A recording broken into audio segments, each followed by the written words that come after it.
to get myself into trouble today with this video. I just know it. But based on my work, based on 16 years of working with a variety of teams, whether it was Canadian corporations or First Nation communities, based on countless conversations I've had, I think there's a conversation we need to have or something we need to realize, and I am going to get crucified for this one. But let's talk about it.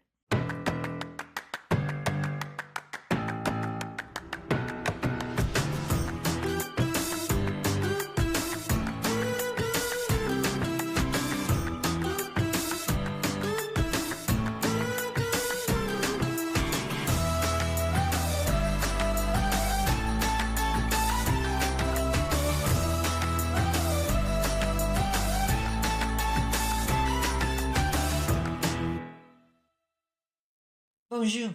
Mishko Pakanan Quay Nadishnakas Mangdodem. Hi, everybody. My name is Sandy Boucher.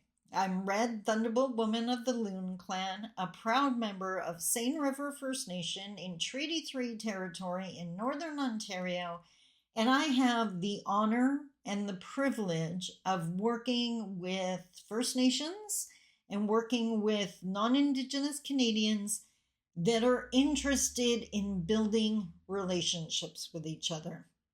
Now, I know September 30th just passed, and that is a day that must always remain. We must never forget our history. We have to hang on to it and learn from it, in the words of the amazing Senator Murray Sinclair, who we recently lost, or it seems like recently. That is so important. But for many people, even the people that know the history, it is today and tomorrow they're worried about. And I absolutely believe with everything in me, the missing link that takes us from truth to reconciliation is relationship.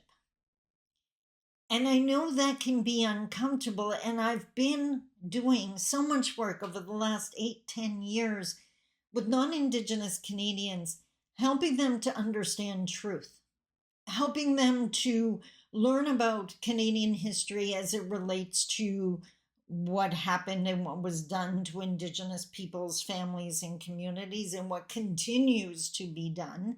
Let's not pretend this is all in the past. And I've worked in First Nation communities helping people to heal. That's the truth part. And that is amazing and important work. But I have also come to understand that studying is safe for non-Indigenous people to take a course to learn about what happened without ever engaging with Indigenous people is safe. Right? You can learn about whatever you're learning about in the comfort of your home.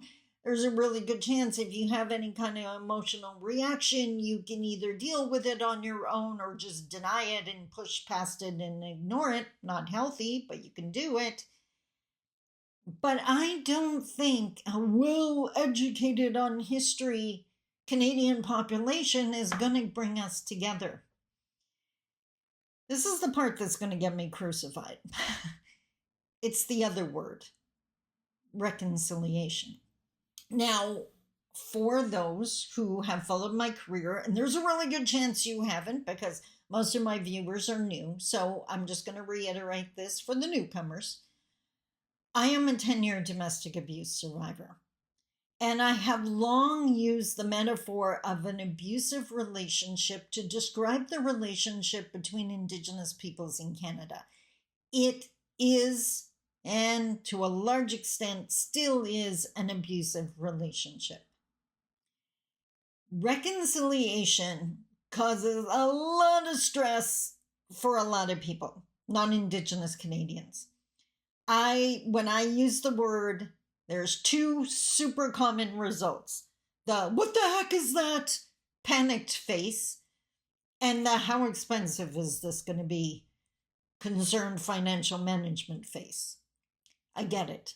I so get it. But let's put Canada and Indigenous people aside and use the metaphor of an abusive relationship. And in this case, trigger warning, I'm going to talk about a domestic violence situation. So the violence has happened. We're not going to go into the details of that. The partners, in this case, let's go with husband and wife. Let's not make this any more complicated than we need to. And yes, there's many, many situations, and you know what I mean. But in this case, husband and wife have split apart. Husband was abuser, wife was the abuse victim. What it will take for them to reconcile is as wide and as varied and as different as the people involved. But the first key to reconciliation, in my opinion, is wanting to put the relationship back together, wanting to put the family back together, wanting to continue a relationship, wanting to work together. And I think that's a missing ingredient in many reconciliation conversations. I see a lot of incredibly angry and incredibly demanding Indigenous voices. And do not get me wrong, the justification for being angry and demanding is there. But demanding is not going to reconcile a relationship. Not wanting to reconcile the relationship is not going to reconcile the relationship. So I think we have to be crystal clear here. If you are an Indigenous, and I don't know if this exists, but it very well could exist. If you are an Indigenous community that has zero interest in working with Canadians and you just want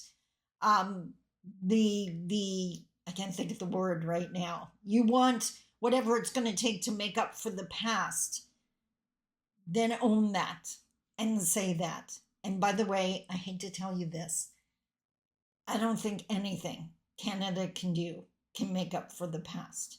There is a huge mindset shift that has to happen when you get into the realm of forgiveness. And I know what I'm talking about because I had an abusive partner, several of them actually.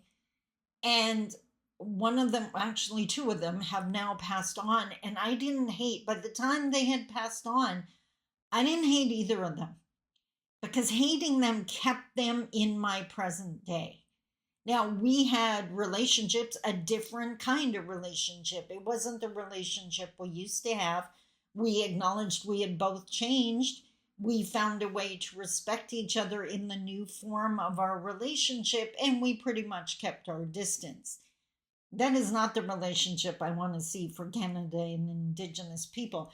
I just have to share this. I had the most interesting conversation last night with a person that will remain nameless. This person totally had different views than me. Not totally, but a lot of different views. And we didn't get into a ton of details. That would have been a 7-day conversation. But it was pretty obvious they looked at things differently than I do. But it wasn't an argument.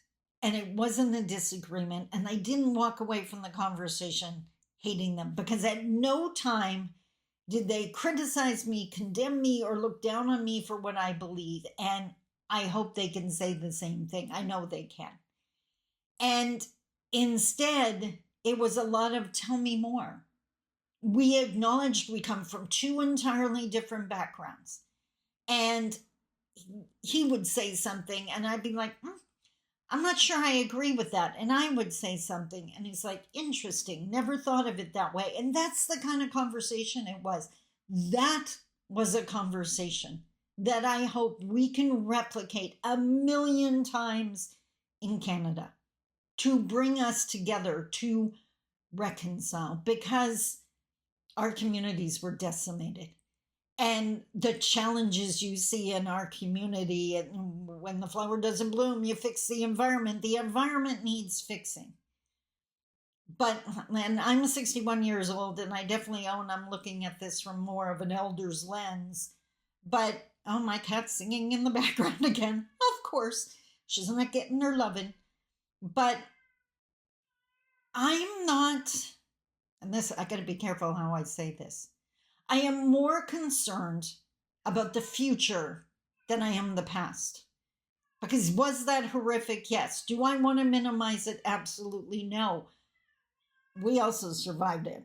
We were stronger than that. Blue, what are you doing? She wants to join the conversation. I guess this is a conversation too. We definitely come from different backgrounds. You think so? Is that so? What a cutie. What a cutie patootie. Yes, we're talking about you. Anyways, back to the conversation. I am more concerned about what's going to happen or what is happening in Indigenous communities today and what's going to happen tomorrow than I am about the past. Learn that, learn from it, and change the relationship. But if we get caught up in what you owe me, there is no reconciliation.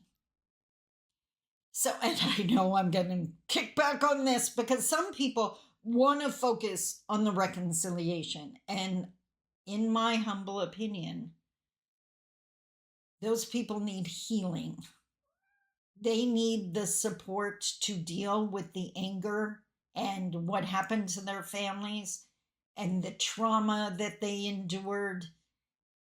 And that's not something Canada can give them. Canada, you can definitely stand up and make sure they have the supports and the counseling services and the educational opportunities and the whole bit. But Canada, quit screaming that we need jobs, because so many Indigenous people I meet are not emotionally or physically able to do a job yet. The trauma is too great. So get them ready for the job market, not by job skills, but by giving them the healing they need. I think if we focus on building a relationship that is respectful of both parts, we will get to reconciliation, because as part of that relationship building, we will have the conversations about what we need from Canada.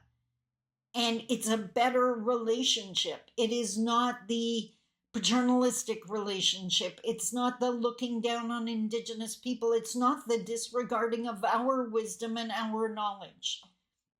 But as long as we're in demand mode, there can't be a relationship. And I think we both lose, Indigenous and non, when there isn't. I'm getting crucified for this. I know this. But I have no interest in crucifying anyone for something they did 20 years ago. Are you exactly the same as you were 20 years ago? I hope not. I know I'm not. And I have no problem with apologizing if I hurt someone 20 years ago. But I'm not that person anymore. And do I have to make amends in some way? Well, if I do, let me know. Let's talk about it. Because I'd much rather have a relationship with you now than to be locked into the past that didn't serve anyone. And yes, we can argue it definitely served some people. I get it. The systems were set up to exclude us. I don't want to miss out on the relationships.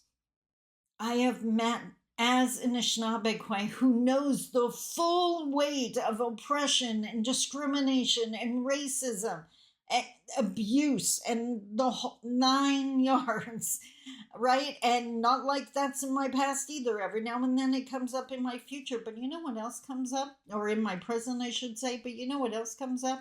Amazing people, Indigenous and non, who are so much more than Indigenous or non-Indigenous. And we start and we share honestly what we're bringing to the table and what our concerns are and what our fears are. And they have fears too.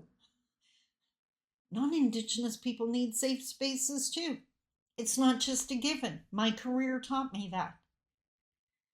So We can't just stay learning about the truth of the past, because that won't get us anywhere.